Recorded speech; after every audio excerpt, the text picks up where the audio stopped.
Joining us now, Ashley Edwards, Coastal Mississippi entrepreneur, former president and CEO of the Gulf Coast Business Council, and, of course, SuperTalk Mississippi news column contributor. What's going on there, Ashley? Good to see you again. Hey, good Friday to you, Gerard. How are you? Doing fantastic. So we wanted to have you on to share your thoughts, your insight onto all the crazy stuff we're seeing in the social media universe. Rhino and I touched on that a bit ago. I don't know if you caught it, but back in my IT career days, anytime we'd see these sort of market fights, if you will, competition between the really big 800-pound gorillas in the IT world, we call that the elephant's ball. They just kind of danced around with those big feet, and you never knew what was going to crash every time they dropped one. But it's kind of fun to watch, and often, I'll shut up now, but often the market can benefit from when these guys kind of go at it like this. That can often be the results. I think you're absolutely right, Gerard. It's great for the market, and it's great for the consumer ultimately, because we'll end up with some better products here. You know, what's happening is really interesting, and Gerard, you know this as well or better than just about anybody.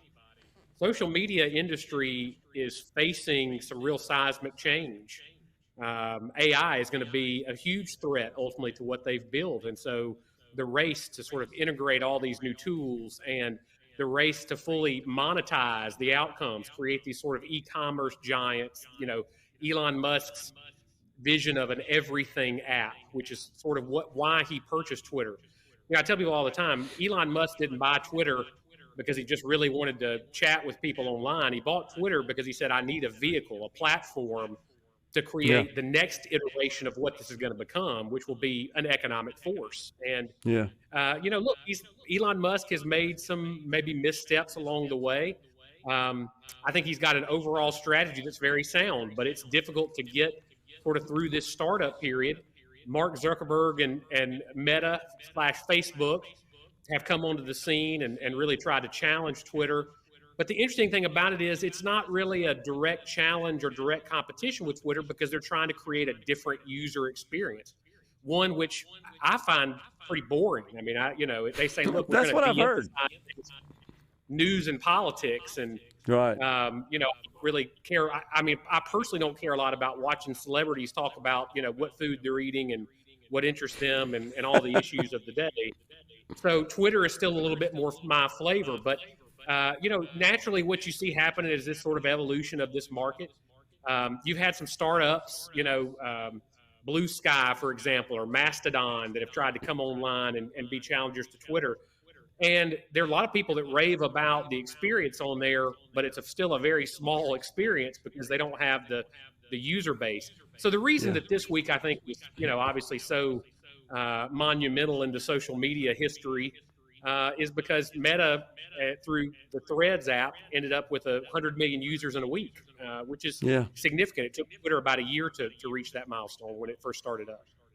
And I think, Ashley, if you look at other companies who have attempted to try to invade that space, Twitter space, for example, maybe they don't get quite the look and don't have the response of 100 million in a week, because Meta, Facebook, is already a known commodity. People know of it. So when they see them saying, hey, look, guys, we've got a Twitter-like application now, they say, well, I enjoy Facebook. That's probably worth checking out, rather than somebody just trying to muscle into the room and saying, hey, look, we're different, we're better. And you saying, well, no, you're just another face in the crowd that really doesn't offer me any differentiator. But I think Zuckerberg is successful at what he does there. I mean, you can't deny that with the billions of users that they have. And the other thing I'll point out, Ashley, is when you got Meta and Twitter, Musk involved, one's not going to money whip the other, if you think about it. So, yeah, I don't think anybody here has the inside straight to being the final social media app in the market out there. I mean, look, this is and of course, I mean, you know this as well, Gerard. I mean, Facebook sort of peaked a few years back, and they've Yeah. been sort of going through a season here where they've been trying to claw back some market share and figure out how to evolve. And it's been a little, they've had a little shaky footing along the way as well. And so, I think what we're seeing now in the market is what we want to see as capitalists, which is Yeah. different folks with real stroke in the market who are trying their ideas out, sort of evolving their platforms, getting us to the next iteration of what social media is going to be. I think one thing's for sure: when we wake up 5 years from today and get on our social media platforms, they're going to be a lot different than they are right now. I totally agree. And to your point as well, when you made the statement, Ashley, about the impetus for Elon Musk acquiring Twitter. And it wasn't just because, as you said, he wanted a place to talk, or that he needed this business, which was failing, honestly. It was upside down. And it really never has produced any I guess, respectable income, given the revenue that it generates and the potential. I think it's fallen way short of potential. But there's something else in mind that none of us know about that he's likely going to leverage that technology for. And I think the same is true with Meta. Now, earlier it was this virtual reality stuff, right? And that kind of had a hit and miss sort of start. But that ain't over, as you well know. That's just such novel, brand new technology. I would also point out, and this is where I'm going with this was Jeff Bezos' vision. He got started with Amazon selling books, as you recall. He created that literally in his office. You go back and read the stories of that, see the photos of him hovered around a computer creating this platform, which, by the way, still loses money, as you know. The e-commerce platform still loses money. But you got to think he's going to leverage all the experience, all the technology, all the capabilities that have accumulated in operating Amazon for something else that none of us even know what that is at this point. And he's going to make a fortune off of it. That's my prediction.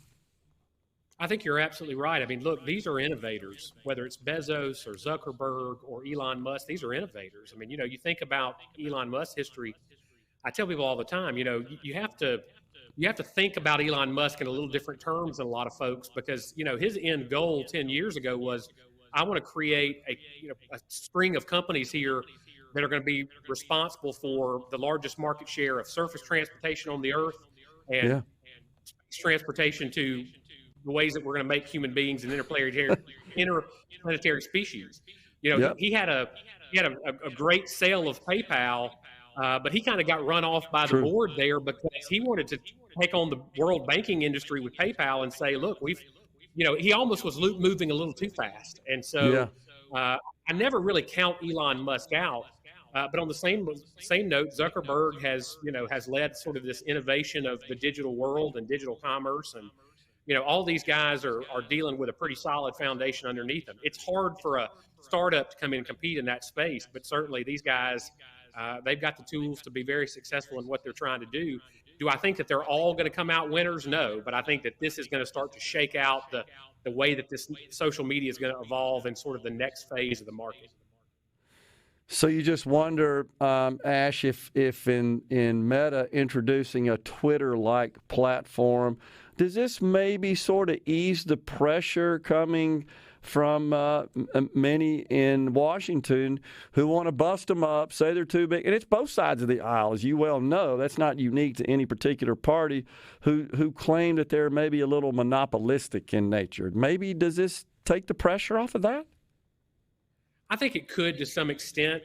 Look, I think that oftentimes what we see is the market sort of moves at a pace based on all sorts of variables, and government just never moves at that same pace. And so what government's trying to do now is they're trying to catch up for 10 years of being asleep at the wheel on things like social media policy and disinformation and all these things that they have no real solutions for in an open society and an open economy. And so what you see is just sort of a lot of fumbling of the ball on government's part. And, as always, I think the market's going to lead here.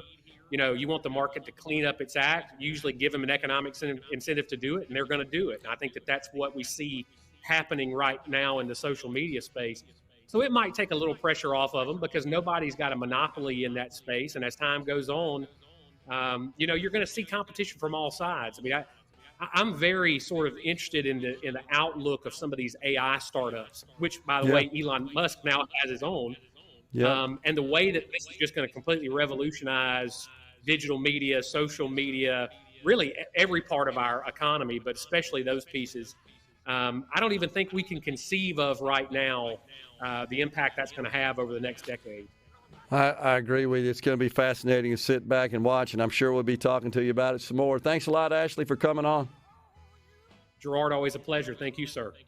You got it. We're coming right back in the Element Wealth studio. Please stay with us.